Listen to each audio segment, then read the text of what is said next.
afternoon from yammybtv. Wishing you all well today. Sending loads of love as usual.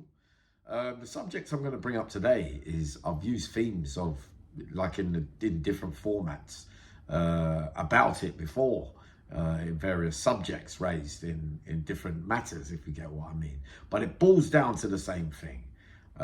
Good friends, great friends, people that got along with each other for near enough years and years and years throughout the whole sentence. You can become enemies with somebody else because of somebody else falling out with you, and somebody else is closer to them, and you end up having to fight with not only the person you're going to fall out with, but the one that you was friends with for years and years and years. Now, we talked about a couple of stories on the yammybtv. Some of you will remember the great free-for-all, one of the famous ones that ever happened in the Cat A's, where all the big names all started fighting at not all the big names, but a few big names all started fighting at the same time. Why? Because of drugs. Like, you got a man who's got a link to an officer, and it's been going well for a few months, and everybody's getting a piece of the pie, living good, and prison couldn't be any better, money's being made as well. And one morning a man wakes up, and for some reason he doesn't like the guy that's got the link to the prison officer. So everybody doesn't want anything to happen to this guy, and he's a good guy as well, and he ain't no one's mug. He's built like a tank, and he can have a row, and he won't back down from anyone. His name is Jono, right? He's from Lincoln, right? If he doesn't mind me saying, but it's an old well-known story anyway. So he doesn't like him for whatever reason, whether it's because he knows that everybody's eating well and he wants a piece of the pie, and he's not legitimately a part of it because he's got no money to offer, he's not involved in the deal, or he just takes an instant dislike into the geezer and starts to bother him every day. So he sets up an argument where a man's a laundryman, and he makes up an argument like to say, oh, I want my laundry done today. You get a chance to have your laundry done once a week by rota, depending on the landing you're on. Like, if you know the laundryman, sometimes it can be done twice. You can pay for it, and there's wheeling and dealing around it. But this person came on a bully boy tactic, and the laundryman, Jono, was not having it. So it's got to the stage now where everyone's panicking. All the big names, Gian, Sam Cole, Tom O from Lancashire, Stevie Lydia from Manchester. Everybody was there that you could ever imagine to be on one wing at the same time, right? So everyone's getting worried now because the name from Leicester is a big one, and he is having a row. He's one of those that has a row every other day, if you like, and he glorifies it having a row. That's what he's known for. He's a knockout specialist. He's won many battles over the years. A man to be feared by all, or most, if you like. Not many people are going to really mess about with him. But they're worried because they don't want him to fight with the laundryman so that they lose the link to the officer where everybody's eating well. So they want to try and diffuse the situation before it happens. So they approach the fellow, the one from Leicester, and he's not having a bar of it. He's saying, listen, he either does my washing twice a week or it's on, kind of thing. So they're saying, no, you're messing up my link and blah, blah, blah. They're trying to explain it to him that you'll be ruining a lot of things if this thing kicks off. You didn't want to listen, right? Okay, fair enough. So afternoon comes, the evening comes. They're still trying to diffuse it. They don't want it to go off because they know that my man from Leicester is known for being a bit of a loose cannon, basically. And he's not scared of anyone. And so they even offered him a piece of the pie. Like, even I think, like, you could have a little bit of that to get. No, I'm not. He wasn't interested in that kind of stuff. He was more into fighting. That was just his thing. So whether he just didn't like the geezer, or he was just jealous that, or he was just upset that maybe some got more laundry time than he could get, for whatever reasons, it started going wonky. So the evening come. Hold on one second. The evening come. It never got sorted.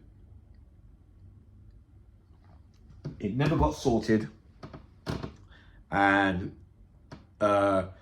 they've kicked off. The laundryman Jono's offered him out, the one from Leicester. He said, oh, look, mate, I ain't having this. Come on, me and you, one-on-one in the laundry. Let's go and have it. So everybody's decided, all right, then you and him, he wants to have it with you then. But everyone was surprised because everybody was expecting him to kind of be scared of the one from Leicester, like he weren't going to fight him, but he was up for it, Jono. So when you walk into the laundry bed, there is a pool table you have to pass before you get there. So you got all the big names sitting on the chair table, waiting, you know, making sure that nobody else is going to join in. And there's some other friends of the one that's going to be fighting, the one from Leicester, that are friends with the ones that have got the links. Everybody gets on now. They're all looking at each other and they're like, oh God, don't tell me. If this goes wrong now, how's it all gonna pan out? How we don't really want to fall out with each other. All thoughts are traveling through everybody's head at the same time, right? Even mine, I'm thinking, you can imagine what everyone's thinking anyway. So before they got to the laundry, the one from Leicester decided that he didn't want to go in there.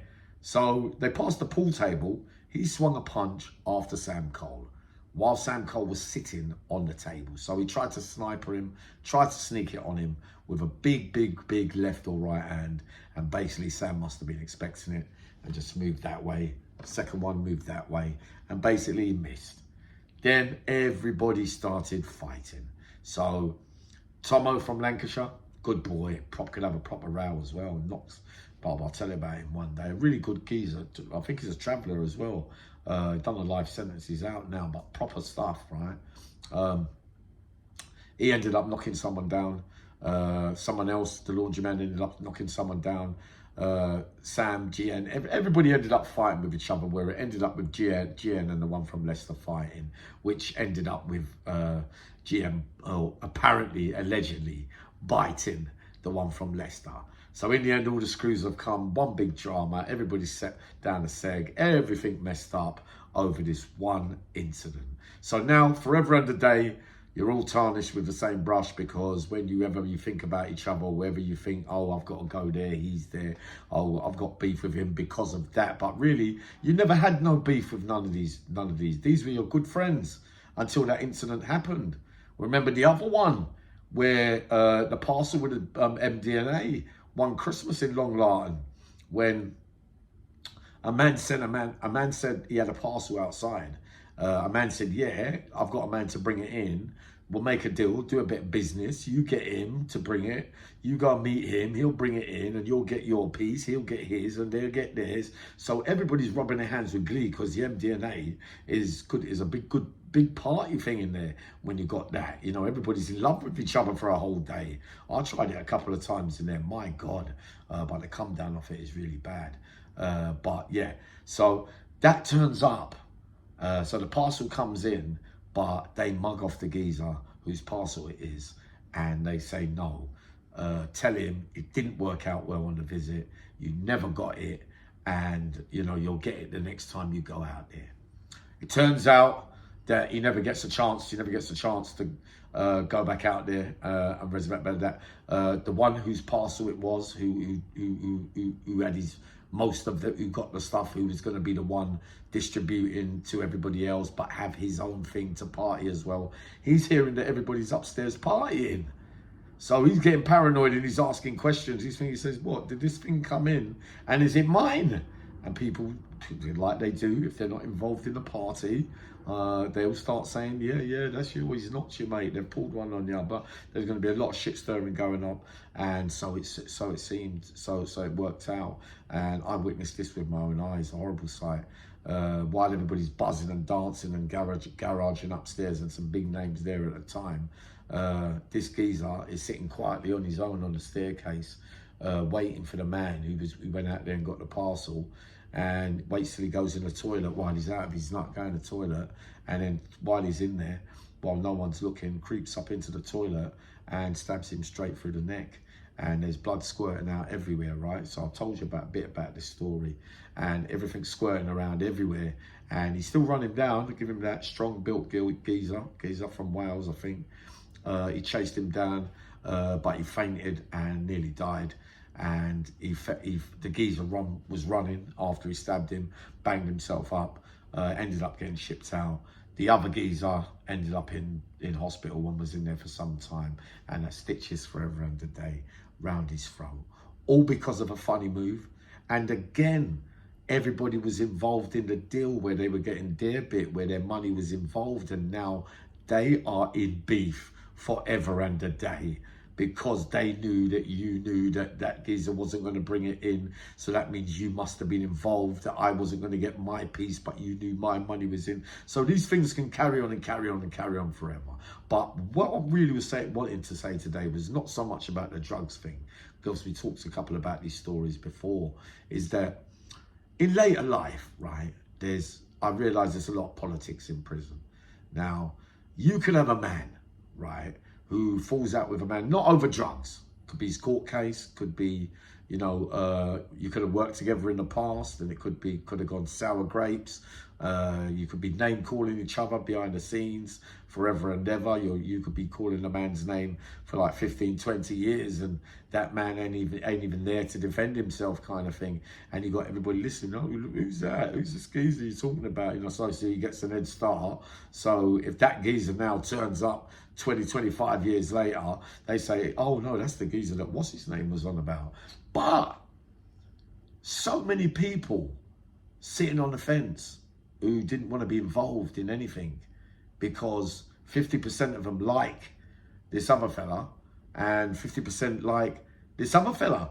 So no one really wants to end up fighting with each other, because they know if it goes off, they know they got to choose a side, or unless they all have it as one-on-one and just leave it. But there's people that are going to be there that are not going to let it be one-on-one. And they're going to be people that were probably going to be similar like me, that if I'm with a man, I'm with him 100%. Like, if he's fighting and he might be losing, I might join in. I might have, in the old days, pulled out my weapon. And there'll be others on the other side watching as well. And these are all good men that got along nicely until you two or whoever was involved at that time brought your problem to your own table. Nothing to do with nobody else. They never got nicked together. They weren't the ones that done this to each other or allegedly done that. But now, because you got all your problems with that person and it goes off, it so ends up that forever and a day now, where me and you were friends for 10, 15 years and I was friends with you for 8 and we all got on and whatever. Now we're all mortal enemies because of situations like this. And a lot of these situations happen in prison and still continue for a lifetime. 1 second. For a lifetime. And I find it really sad. Like, how could it be? How could it be that you're going to hate me? I wasn't the one. I never did nothing to you.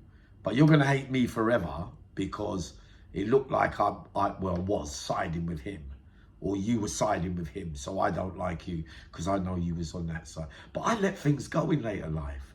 I'm not hanging on to no prison politics 100 years later, especially over other people's stuff, especially when it was nothing to do with me. But it seems like some people do. Some people carry it to their graves that, on that day, it didn't go right for me. I got involved, but it had nothing to do with me. But I ended up with a scar over it, or I ended up with a black eye over it, But it had nothing to do with you in the first place. So therefore, you shouldn't have been involved. You chose to, like I chose to.